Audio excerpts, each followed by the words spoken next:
2021년부터 인플레이션이 올라가더니 이제 9% 가까이 치솟습니다. 그런 일들을 경험하고 나서 사람들이 깨달은 거예요. 아, 큰일 났구나. 진짜 늦었구나.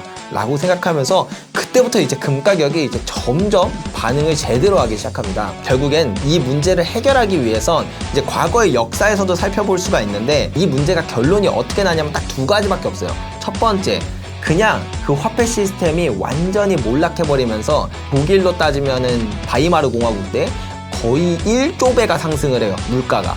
그 정도로 화폐 시스템이 아예 붕괴하거나, 두 번째, 화폐 시스템을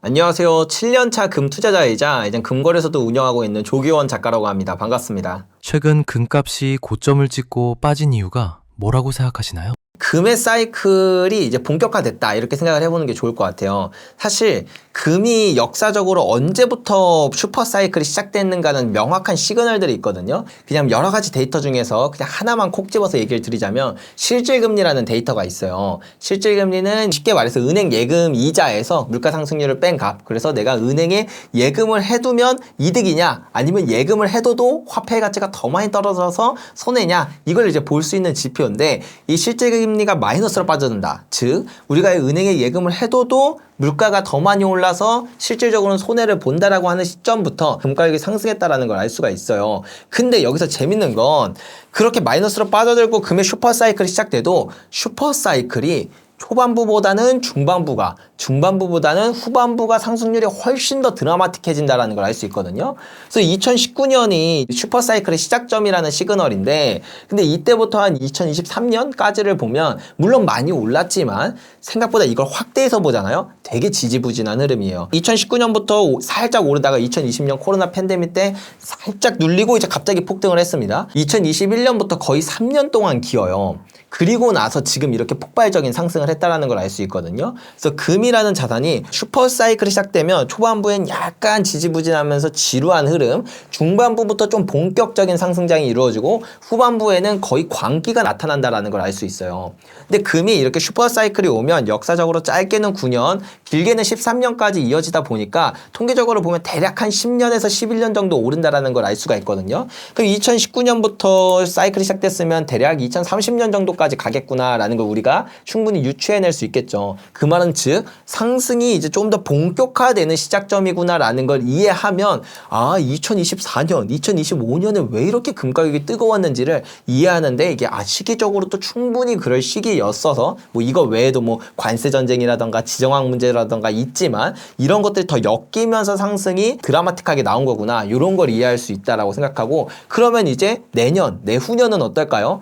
중반부를 지나서 후반부로 달려가는 게 한 2027년 정도니까 내년에는 아마 올해와 비슷한 그런 상승 모멘텀들을 가지고 있을 거고 2027년부터는 조금 이제 광기가 나타나기 시작하는 그런 현상을 우리가 보게 되지 않을까 그렇게 생각하고 있습니다. 현재 금시장 사이클은 어떻게 돌아가고 있나요? 가장 비슷했던 최근에 역사를 찾으라고 한다면 1971년을 예를 들 수가 있어요. 뭐 인플레이션에 대한 문제도 있고 뭐도 있고 한데 조금 더 본질적으로 가죠. 우리가 금이 왜 오르는가를 생각을 하려면 사실 금 가격이 딱히 오를 이유가 없어요. 금이 뭐 수요나 공급이 그렇게 크게 달라지지가 않거든요.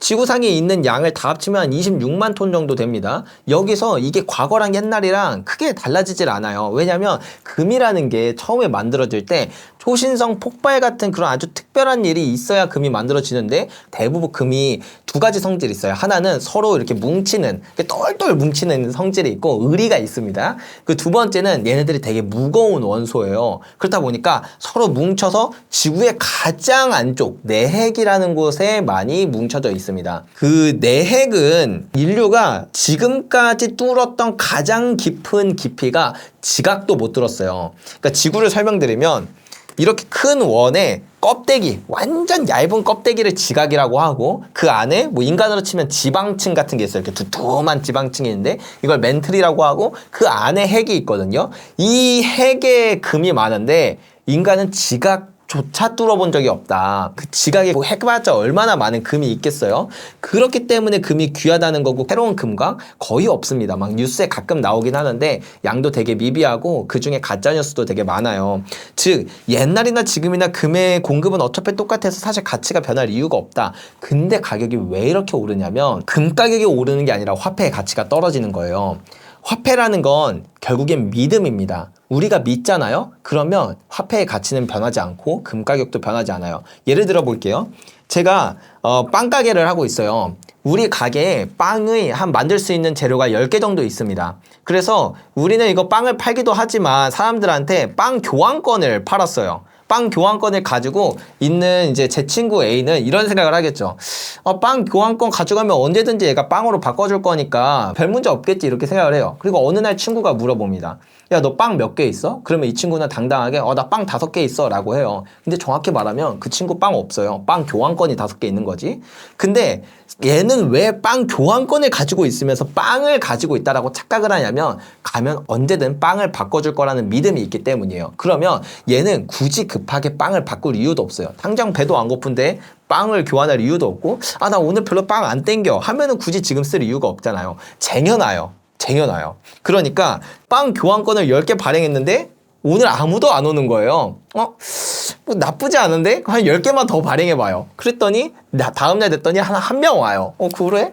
그럼 한 100개쯤 발행을 해봤어요. 그랬더니 오늘 한 5명 옵니다. 그러니까 믿음만 있으면 사실 나는 빵을 10개밖에 못 만들지만 교환권을 100개를 발행해도 된다라는 거예요. 이런 식으로 처음에 탄생할 때도 화폐는 그저 금 교환권이었어요. 여러분, 세상에서 가장 공신력 있는 화폐가 뭐죠? 바로 달러입니다. 미국의 달러예요. 근데 그 달러도 1971년 이전까지만 하더라도 달러에 정확하게 명시돼 있었어요. 가져오면 금으로 교환해 준다고. 근데 그 문구가 1971년에 사라졌지만 어쨌든 그 얘기 드리기 조금 전에 화폐라는 건 금이랑 교환할 수 있는 교환권이에요. 근데 사람들이 믿음이 있으면 그 화폐를 아무리 많이 발행해도 금으로 당장 바꿔가지 않고 그냥 왜 바꿔가면은 금 또 보관하기도 불편하고 누가 훔쳐가면 어떡해요. 그러니까 이 화폐로 가지고 있는 거예요. 근데 어느 날 이상하다는 생각이 듭니다. 그런 거 치고 화폐가 너무 많은데? 라거나 아니면 화폐가 많아도 뭐 그 국가가 열심히 또 돈을 벌어가지고 5년 뒤 혹은 10년 뒤에라도 줄 수 있다라고 한다면 그냥 믿음은 유지가 될 거예요. 근데 이제 사람들의 믿음이 어느 순간 깨지기 시작하는 거죠. 얘네가 100년이 지나도 못 바꿔줄 것 같은데라는 그 믿음이 깨지는 순간 사람들이 다 같이 금을 바꾸러 갑니다. 그러면서 이 화폐의 가치가 100분의 1 토막, 1000분의 1 토막 막 이렇게 나는 거거든요. 이 역사는 인류 5000년 동안 매년 반복돼요. 고대 메소포타미아, 고대 이집트, 뭐 고대 로마, 고대 그리스 모든 시기에 거쳐서 매번 반복되는 패턴이에요. 왜? 금은 희소한데 화폐는 얼마든지 발행해도 되니까 화폐를 발행하다가 사람들을 믿다가 어느 임계점에 국가의 신뢰가 흔들리는 일이 생기거나 아니면 너무 많이 발행돼서 사람들이 그걸 깨닫거나 이 둘 중에 하나의 일이 생기면 갑자기 화폐의 가치가 팍 떨어지기 시작합니다.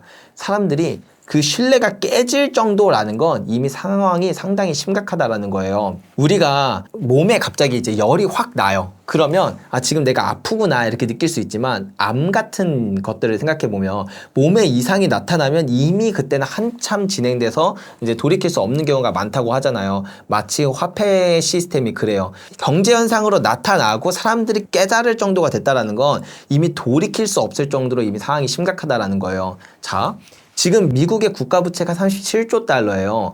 한화로 약 5경 원이 넘습니다. 근데 숫자만으로도 많지만 이게 미국이 1년에 생산하는 양 GDP랑 비교해도 120%예요. 그러니까 2차 세계대전 때보다 더 심할 정도로 부채 문제가 심각하다라는 얘기거든요. 여기다가 숨만 쉬어도 1년에 미국의 빚은 2조씩 늘어납니다. 진짜 아무것도 안 하고 숨만 쉬어도 1년에 2조씩 늘어나요. 그렇다 보니까 사람들은 생각하는 거죠. 미국이라는 국가가 뭐 화폐 많이 발행하는 거 2008년에 많이 발행했어요. 2020년 코로나 때도 많이 발행했습니다. 그때까지만 해도 그래도 믿었어요. 그래도 미국인데 지금 이렇게 많이 발행해도 얘네들이 또 더 기술도 발전하고 문명도 발전하고 하면서 생산성이 혁신되고 그걸로 인해서 뭐 부채 문제 크게 문제 안 될 거야 라고 생각했는데 그 문제가 점점 깨지기 시작했어요. 2020년 코로나 팬데믹 때만 하더라도 그때 돈을 얼마나 풀었냐면 지난 200년 동안 풀었던 화폐의 양을 고작 한 달 만에 풀어버릴 정도로 엄청나게 많은 양을 단기간에 막 풀어버렸어요. 그렇게 많이 풀렸을 때도 사람들은 단기간은 믿었으니까 그게 인플레이션으로 나타나진 않았어요. 근데 우린 경험했죠. 2021년부터 인플레이션이 올라가더니 이제 9% 가까이 치솟습니다. 그런 일들을 경험하고 나서 사람들이 깨달은 거예요. 아, 큰일 났구나. 진짜 늦었구나 라고 생각하면서 그때부터 이제 금 가격이 이제 점점 반응을 제대로 하기 시작합니다. 그래서 이렇게 시스템이 끝까지 가면 결국엔 이 문제를 해결하기 위해선 이제 과거의 역사에서도 살펴볼 수가 있는데 이 문제가 결론이 어떻게 나냐면 딱 두 가지밖에 없어요. 첫 번째, 그냥 그 화폐 시스템이 완전히 몰락해버리면서 독일로 따지면은 바이마르 공화국 때 거의 1조 배가 상승을 해요. 물가가. 그 정도로 화폐 시스템이 아예 붕괴하거나 같은 역사로 베네수엘라라던가 아르헨티나 같은 역사들이 있죠. 가장 최근에는 이런 것처럼 화폐 시스템이 아예 붕괴해버리거나 혹은 두 번째 화폐 시스템을 갈아엎습니다. 화폐는 태어날 때부터 어느 정도 수명을 가지고 태어나요. 인간처럼 이제 좀 쌩쌩했던 막 전성기 시기도 있고 어렸을 때도 있고 그 다음에 나이가 들어서 노인이 되기도 해요. 노인이 된 화폐를 이제 다시 쌩쌩한 화폐로 바꾸는 그런 화폐 시스템의 변화가 일어나긴 하거든요. 미국 같은 경우에 보면 1944년에 금본위제로 처음 이제 패권을 잡았어요. 그렇게 달러가 이제 전 세계 표준이 되다가 1970년에 똑같은 문제가 발생했습니다. 지금이랑 똑같은 문제가 발생했어요. 결국엔 인플레이션이라는 그 경제 현상으로 지금 화폐 시스템이 이제 끝에 다다랐다라는 일이 생겼거든요. 그래서 사람들은 금을 자꾸 찾아가고 각국의 중앙은행들은 프랑스 같은 경우에는 심지어 군함까지 끌고 가서 달러 주고 금으로 바꿔달라 그래요. 금을 다 본국으로 회수하기 시작을 합니다. 그러니까 미국이 이제 지금의 달러 시스템은 끝났다라고 생각을 해서 이때 묘수를 냅니다. 화폐 시스템을 다시 갈아엎어요. 그전에는 금본위제라고 해서 금이 담보가 된 화폐 시스템이었는데 1971년 이후에 페트로달러 시스템이라고 하는 원유가 담보가 되는 원유가 가장 핵심 자원이 되는 그런 달러 시스템으로 갈아엎었어요.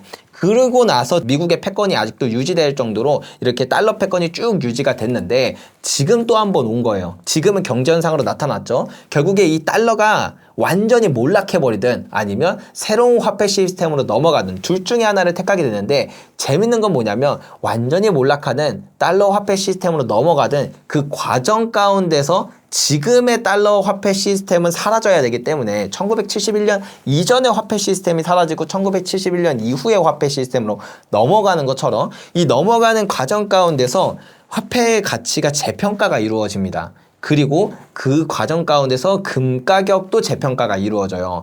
그래서 1971년에 26배나 상승을 하고 나서야 진정될 수 있었던 것처럼 사실 지금도 화폐 시스템이 바뀌는 과도기에 있어요. 그렇기 때문에 지금도 금 가격이 이렇게 많이 무섭게 오르는 이유 바로 1971년처럼 1933년처럼 그 다음에 이제 로마 시대 때나 그 다음 원나라 때나 혹은 스페인 제국 시절이나 프랑스 시기처럼 화폐 시스템이 변하는 시기이기 때문에 가격이 오르고 있는 거고 마치 지금은 1970년대와 같은 그런 상승이 나타나고 있는 거다 이렇게 생각하시면 될 것 같습니다. 화폐 가치가 떨어질 때 금의 가치는 어떻게 되나요? 이거는 확실한 역사가 있어요. 보통 이렇게 재평가가 이루어질 때 어떻게 바꾸느냐가 총 세 가지가 있거든요. 첫 번째는 국가가 강제로 금 가격을 재평가하기도 해요. 미국만 보더라도 1933년에 이제 그 대공황이 끝나고 나서 화폐가 막 풀리기 시작하니까 사람들이 야, 달러 이거 믿을 수 있는 거 맞아? 미국 지금 경제도 안 좋고 부채 문제도 상당히 심각했어요. 미국이 이제 2차 세계대전 기간 동안 그 부채가 정말 급격하게 폭증을 하다 보니까 거기다 화폐도 너무 많고 그리고 미국의 경제력은 상당히 떨어지고 지금이랑 상황이 똑같죠. 그렇다 보니까 이 당시의 대통령이었던 루즈벨트 대통령이 금 몰수법이라고 하는 행정명령을 내려요. 지금부터 은행문 닫아다. 그리고 만약에 우리 국민 중에 누구라도 금을 소유하면 너는 징역형 10년이야. 그러니까 국가에 금을 가져오도록 해 라고 해요. 사람들이 내놓겠나요? 안 내놓죠. 그러니까 이게 사람들이 강제로 뺏으려고 하니까 더 꽁꽁 숨기는 거예요. 그러니까 루즈벨트 대통령이 묘안을 내요. 뺏지 말고 그냥 알아서 내놓게 하자라고 하면서 은행이나 이제 어떤 이제 벽만 되면은 다 선전 문구를 써요. 금을 가지고 오는 사람 애국자, 금을 숨기는 너 매국노 이런 식으로 선전을 하고 라디오에서도 항상 틀고 그렇게 금을 가지고 오는 뭐 연예인이라던가 그런 정치인들 있으면은 대대적으로 이 사람이 진짜 애국자라는 식으로 이렇게 홍보를 해요. 그렇다 보니까 사람들이 그래 내가 뭐 금 가지고 있으면 뭐하냐, 우리 나라 망하면은 끝나는 건데 하면서 일단 나라부터 살리고 봐야지 하면서 이제 금을 내놔요. 여러분들 나이대가 있으시면 아마 IMF 때 기억을 하실 거예요. 그런 식으로 하니까 금이 정말 빨리 모여요. 그러니까 제가 아까 말씀드렸던 것처럼 금 가격을 재평가할 때는 화폐, 그동안 풀렸던 화폐의 양과 금이 일치가 되는 수준까지는 올려야 사람들이 이제 불안감이 해소되면서 화폐에 대한 신뢰가 다시 쌓이기 시작하거든요. 그리고 그렇기 때문에 금에 대한 충분한 매집을 했으면 이제 금 가격을 바꿔야겠죠. 그래서 20.67달러였던 금 가격을 35달러로 재평가하기 시작합니다. 그래서 하루 만에 달러를 보유한 사람은 마이너스 40%에 가까운 하락을 경험을 하게 된 거예요. 그런 식으로 이제 강제로 금 가격을 1대1 매치시키는 수준으로 정부가 재평가하는 일도 생기고, 아니면 1970년대처럼 국가가 재평가하는 게 아니라 자유시장에 맡겨서 재평가되는 그 수준까지 가격이 오르도록 내버려두는 경우도 있어요. 근데 이럴 경우는 이 바닥에 있었던 게 요 정도까지 오르면 이 다음부터는 불안함은 해소되는데 사람들이 약간 그 투기 심리가 작용하기 시작해요. 이제 야수의 심장이 시작되는 거죠. 야, 금 가격이 한 번 오를 때 많이 오르네. 이거 딱 한 달만 넣었다 빼면 한 20% 먹지 않을까? 약간 이런 느낌으로 투기 심리가 붙으면서 자유시장에 맡기면 재평가되는 가격 이상까지 올라가는 현상이 나타납니다. 보통은 이 두 가지 중에 하나로 일어나는데, 지금을 기준으로 볼 때 지금 국가가 과연 재평가할 수 있겠는가라고 하면 일단 시장 자체가 너무 넓어요. 옛날에는 금 시장 하면 네덜란드 시기에는 암스테르담이, 그리고 이제 영국 패권 시절에는 런던이 이렇게 금 시장의 중심지였고, 거기서 대부분의 금 거래가 이루어졌기 때문에 뭐 이렇게 재평가를 한다던가 하는 게 생각보다 간단했어요. 근데 지금은 런던, 뉴욕 이 두 가지가 꽉 잡고 있기는 하나, 지금 중국은 상하이 금거래소를 2002년에 설립해서 벌써 20년 만에 아시아에서 가장 큰 금거래소가 되었고, 그 다음에 이제 이란 같은 경우에도 이제 두바이 금거래소가 상당히 크게 성장하고 있고, 인도 금거래소가 되게 빠르게 성장하고 있어요. 이런 것처럼 그 금을 거래할 수 있는 곳들도 더 많아지기 시작했기 때문에 미국이 단독적으로 사실 금 가격을 재평가하는 것도 어렵고, 금 가격을 재평가한다라고 한다면 이게 과연 미국에 있어서 좋은 건가 따질 때 미국이 결코 그걸 선택하고 싶지는 않을 거예요. 왜냐하면 미국이 1933년에 제가 재평가를 했다고 했잖아요. 그때 미국이 금보유량이 얼마였냐면 2만 톤이었어요. 2만 톤이 얼마나 많은 건지 말씀드릴게요. 그 당시에 전 세계 금의 70%를 미국 혼자 독점하고 있는 수준이었다라는 거예요. 그러니까 금을 재평가하면 전 세계에서 가장 부자인 나라, 가장 파워가 센 나라가 되기 때문에, 원래 1944년에 이제 2차 세계대전 끝나고 브레튼 우즈 체제로 넘어가면서 그 브레튼 우즈라는데 이제 세계 정상들이 다 모였어요. 근데 그 시기 때 가장 입김이 셌던 건 영국이었죠. 영국의 패권을 가지고 있었고, 그리고 영국의 그 대표적인 경제학자 케인즈라는 사람이 있어요. 우리 이제 경제학 공부하면 그냥 경제학의 아버지라고 불리는 사람이거든요. 얼마나 똑똑하고 얼마나 그 파워가 있었겠습니까?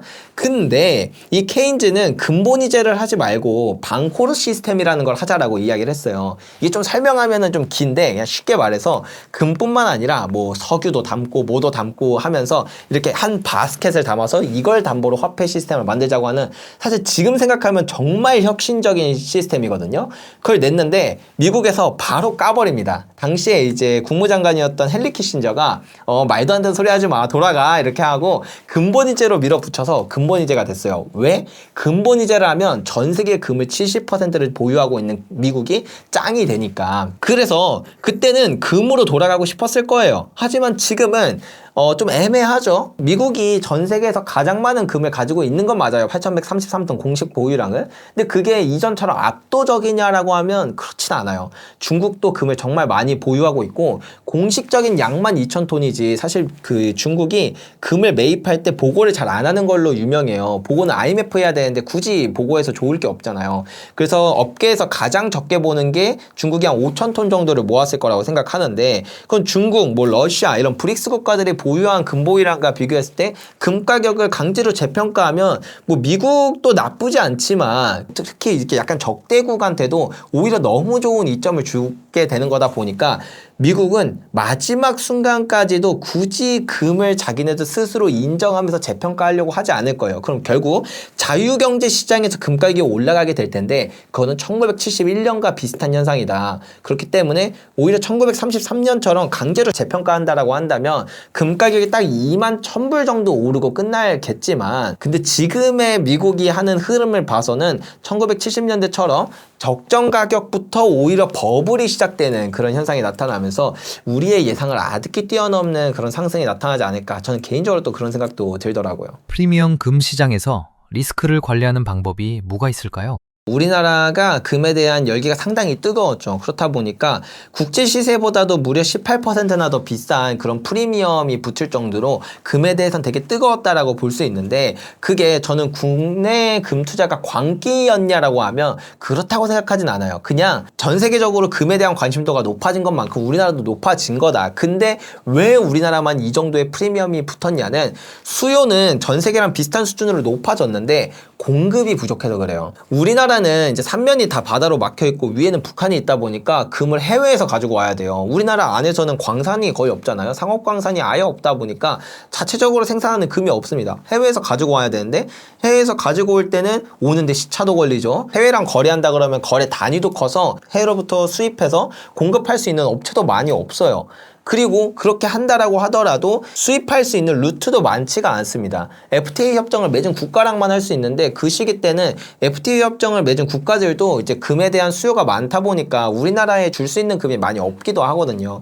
그런 특징도 있어서 우리나라는 사실은 금에 대한 수요가 높아진 것만큼 공급이 못 따라가줘서 그래서 국제 시세보다 유독 더 많이 오른 거라고 생각을 해요. 막 김치 프리미엄이 붙었다 이게 되게 특별한 이슈 같지만 저는 7년 동안 금 투자하면서 이런 일들이 매년 한 두세 번씩은 반복됐다라는 걸 알고 있고 그 다음에 20년 넘게 금거래소를 운영하신 사장님들이랑 대화를 해봐도 늘상 있는 일이었다라는 걸 알 수가 있어요. 그런데 금 가격이 오른다라는 건 매수자가 매도자보다 더 많기 때문에 가격이 오르는 거거든요. 그 말은 무슨 말이냐면 앞으로 금 가격이 오름에 따라서 수요는 더 많이 증가할 거예요. 근데 공급은 결국에 우리나라는 또 한정되어 있고 그렇다 보니까 2019년보다는 2020년이 2020년보다는 지금이 이렇게 계속 한 번 김치 프리미엄이 발생하면 점점 더 이게 벌어지더라고요. 제가 2019년에 금 투자할 때만 하더라도 한 3%에서 5% 정도면은 야 김치 프리미엄 비싸다 이런 말을 많이 했어요. 근데 지금은 한 번 오르면 20%까지 올라갑니다. 그 정도로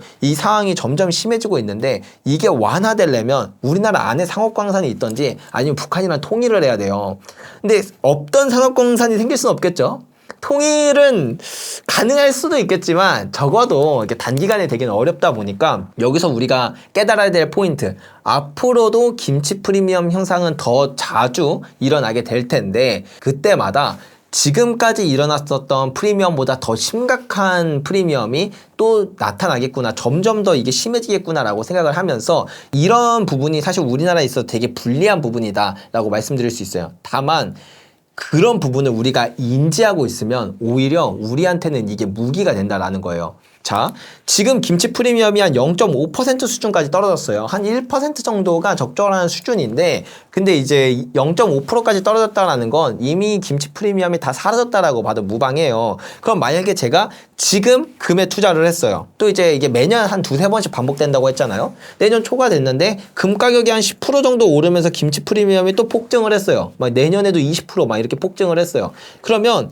우리는 그냥 단지 지금 투자했다는 이유만으로 금 가격이 오를 때 남들보다 20-30% 더 높은 수익을 받을 수 있는 어떤 하나의 모멘텀을 갖고 시작할 수 있다라는 거예요. 그래서 김치 프리미엄을 이해하면 김치 프리미엄은 오히려 우리를 도와주는 요소가 되고 이걸 이해하지 못하고 투자를 하면은 오히려 나를 이렇게 투자로부터 더 불리하게 만들어주는 요인으로 작용을 한다. 그래서 이런 김치 프리미엄이 1년에 두세 번 정도 반복되는 이유 그리고 이렇게 반복된다라고 했을 때 지금은 김치 프리미엄이 어느 정도고 금을 사기 좋은 시점인가 아닌가 이것만 판단하시면은 오히려 김치 프리미엄이 여러분을 도와주게 될 겁니다. 초보자들은 금 투자 전략을 어떻게 가져가면 좋을까요? 일단 세 가지 방법이 있어요. 이제 금은방이나 금거래소 같은 데서 실물을 사는 방법이 있고, 그 다음에 KRX 금시장을 통해서 투자하는 방법이 있고, ETF를 투자하는 방법이 있어요. 이걸 언제 해야 되는지는 아까 말씀드렸어요. 실물. 그리고 KRX 금시장은 김치 프리미엄이 없는 지금 같은 시기, 그리고 ETF는 김치 프리미엄이 있을 때 사는 게 좋다라고 말씀을 드렸는데, 이제 수수료적인 측면을 보자라고 한다면 ETF는 한 0.7% 정도 돼요. 일단 기본적으로 ETF나 KRX 둘 다 수수료가 되게 저렴해요. 그래서 좋은데, 이제 KRX는 0.3% 정도로 수수료가 되게 저렴합니다. 실물 같은 경우에는 방법에 따라 다르긴 한데, 그냥 일반적으로 금거래소에서 사면은 4%에서 5% 정도 되는 그런 수수료가 발생한다라고 보시면 돼요. 살 때랑 팔 때 가격이 달라서. 이것도 해결하는 방법이 있어요. 이따가 알려드릴게요. 어쨌든 그게 기본이다라고 보시면 되고, 이제 세금적인 부분이 핵심인데, ETF는 투자하면 해외 상장된 ETF, 제가 아까 말씀드렸던 GLD나 IAU 같은 거는 수익의 22%를 내야 돼요. 사실 이게 좀 뼈 아프거든요. 금 가격이 한 번 오를 때는 적게는 7배, 뭐 많게는 26배가 상승하는데, 그 정도로 상승 포텐셜이 큰데 이거의 수익의 22%를 낸다?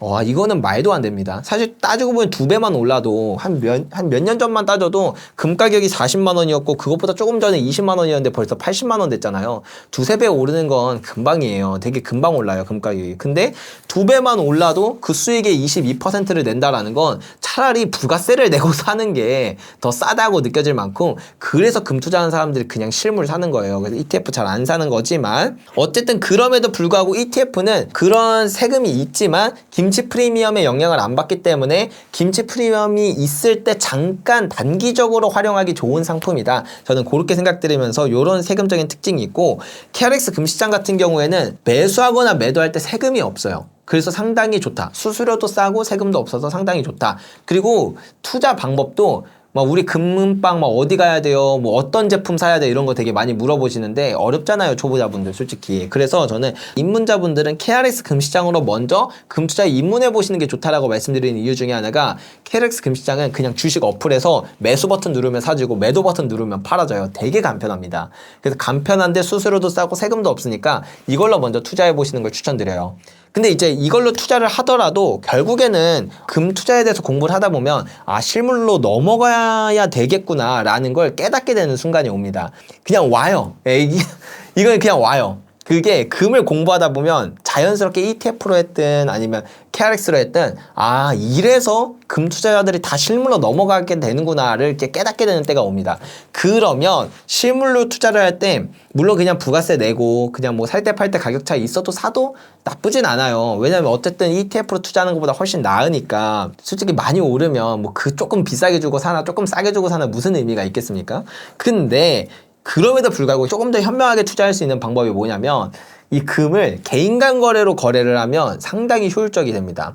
우리 중고마켓에서 이제 한 번씩 거래해 보신 분들이 있으실 거예요. 근데 그때 판매자한테 현금 영수증 끊어주세요 이런 말 안 하잖아요.